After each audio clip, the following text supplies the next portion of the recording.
So I came on because I had just written a book called Permanent Record, which is the story of my life, because that's what publishers make you do when you're writing your first book.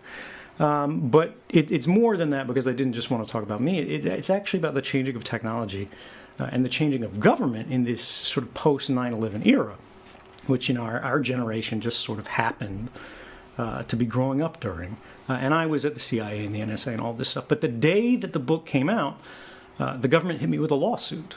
And they hit the publisher of the books with a lawsuit. Because they don't want to see books like this get written. They especially don't want to see books like this get read. And so the big thing was, you know, we didn't know where this was going. We didn't know what was going to happen. And my publisher, of course, wanted me very badly to let people know this book existed in case the government leaned harder and harder and harder. We didn't know where that's going. The government is still pursuing that case quite strongly. They're more focused on the financial censorship side of it, basically taking any money that I made from it, kind of as a warning to the others, and getting a legal judgment against the publishers saying, you know, you can't pay this guy, that kind of thing. More so than taking the book off the shelves, but that's not because they're okay with the book being on the shelves. It's because, thankfully, we've got the First Amendment, and so they can't. And that's a very rare and good thing.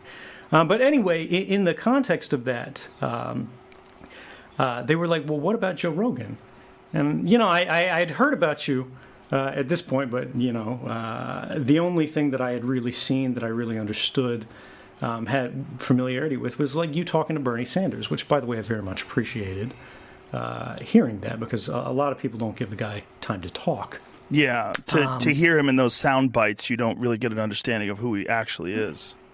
Right, and this is the other thing. Like, they're like, well, you know, you can go on all these, you know, major network shows, and I did a couple of them. I did like a morning show.